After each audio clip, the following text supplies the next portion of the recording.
Hello everyone. This is going to be an overview of criminology presented by me, Francis Nolan. In this overview, we will be looking at deviant and abnormal behavior, theoretical factors and forces assumed to cause crime, impact of crime on persons and property, crime in the United States, violent crimes, the career criminal, and organized crime, as well as victimless crimes.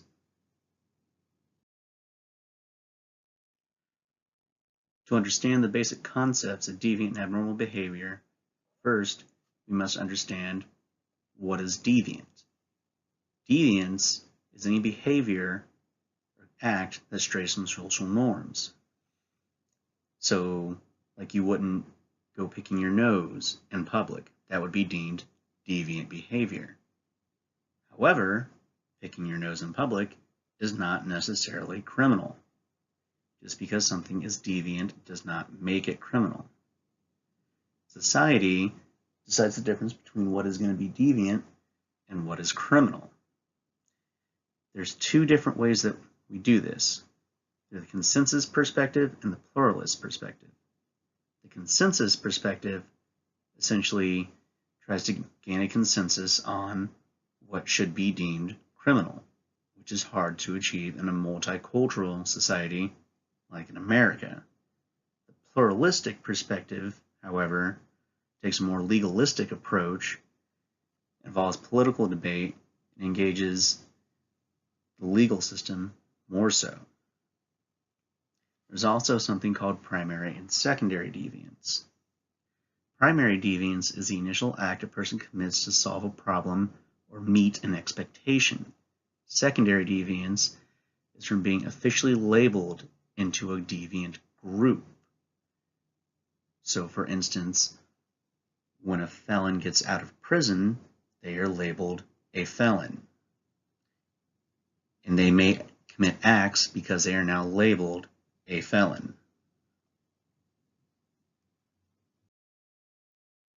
The question of what causes crime is one that goes back to the emergence of human society. It took us an extremely long time to begin implementing scientific study methodology to the question of crime. But once it was done, some interesting things arose. Neoclassical criminology and positivism are where this began. Positives began using the scientific method to study criminology and determine that most of the causes of crime were beyond an individual's control. An example would be a person born into deep poverty committing criminal acts to deal with their environment. Eventually, after seeing their rehabilitation methods not work, this led to more rational choice type theories on what causes crime. Specifically, the rational choice theory and the situational choice theory. The rational choice theory states that criminals make a choice after weighing the pros and cons of a decision. Believers in the rational choice theory believe that crime will be decreased when opportunities for crimes are decreased, the benefits for committing crimes are reduced, and the costs for committing crimes are increased. Situational theory was conceived by Ronald V. Clark and Derek Cornish and states that crimes are committed by choices and decisions made within the context of situational constraints and opportunities. Essentially, they believe criminals required opportunity and intent to make a crime happen. The sensuality of crime was created by Jack Katz, and he believed that there was a certain attraction people feel towards crime. Katz believed that some individuals derive a certain amount of pleasure from committing crimes.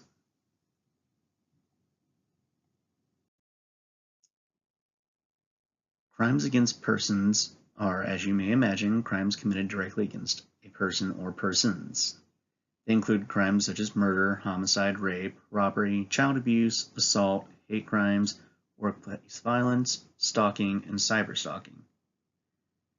Some of these crimes, the impacts are readily evident.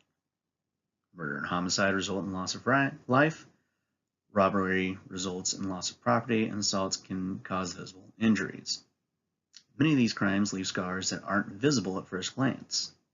Crimes like rape, stalking, child abuse, and hate crimes can leave mental and emotional scars that persist long after the physical injury is healed. Crimes against persons do more than just injure an individual, they injure society. Crimes against property include burglary, larceny, theft, identity theft, motor vehicle theft, joyriding, and arson.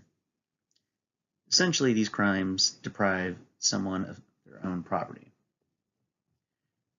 Once again, most of the effects are quite visible. They're losing money, property, etc. However, many of the effects that happen are not readily evident, such as with shoplifting. The cost of an item being stolen from a store is included in the price that most people pay for the items they're legally buying, because stores are not in the business of losing money.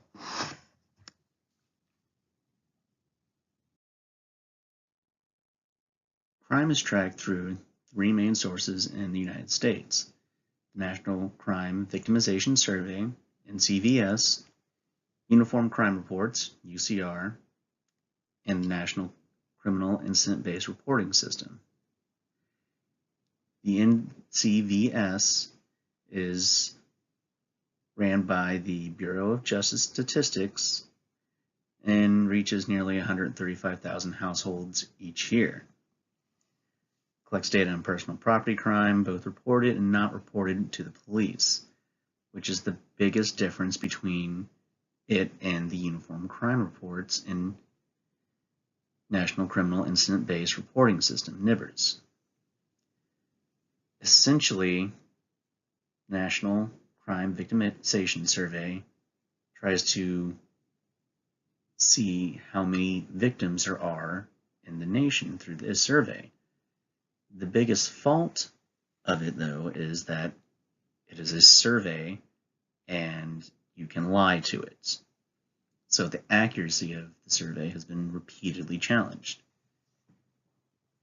The UCR and NIBRS, however, are data collected from law enforcement agencies reported to the FBI.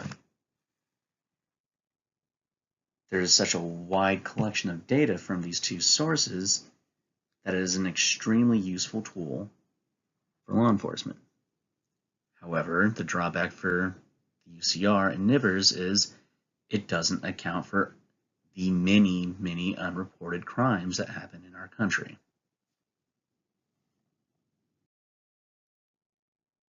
The most well-known organized crime syndicate in America is obviously the Italian Mafia.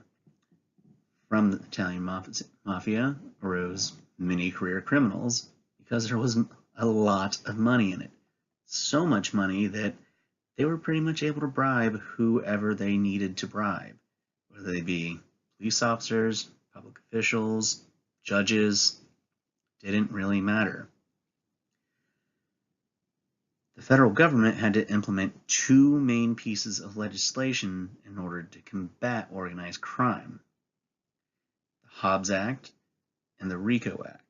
The Hobbs Act was directly aimed at the robbery and extortion enterprises in the mafia. It was originally used to curtail corruption in labor unions, but has been used to fight public corruption and commerce disputes as well. The RICO Act, or Racketeer Influenced and Corrupt Organizations Act, was signed into law in 1970. It was aimed directly at combating the leadership of the mafia. With the RICO Act, the federal government can now charge leadership of the mafia for crimes they had ordered someone else to do, which they could not do beforehand. Another major thing the RICO Act did was allow the government to go after the mafia's money. When charged under the RICO Act, it allowed the government to freeze someone's assets. This was the biggest thing that helped the government eventually beat organized crime, as we knew it at the time.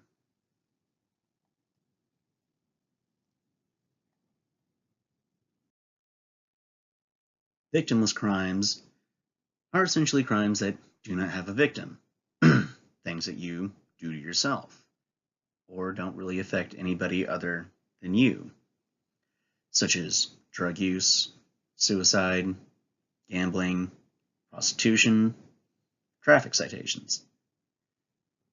The big issue with victimless crimes is they are surrounded by many, many more major crimes. For instance, with prostitution, you have to deal with human trafficking. Drug use, you have to deal with the cartels that bring the drugs into the country. Just because they don't affect anybody when the acts are being committed does not necessarily mean they're not encouraging other more serious acts to happen.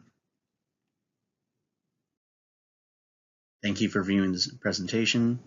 Truly hope you learned something from it, and I appreciate your time. Thank you.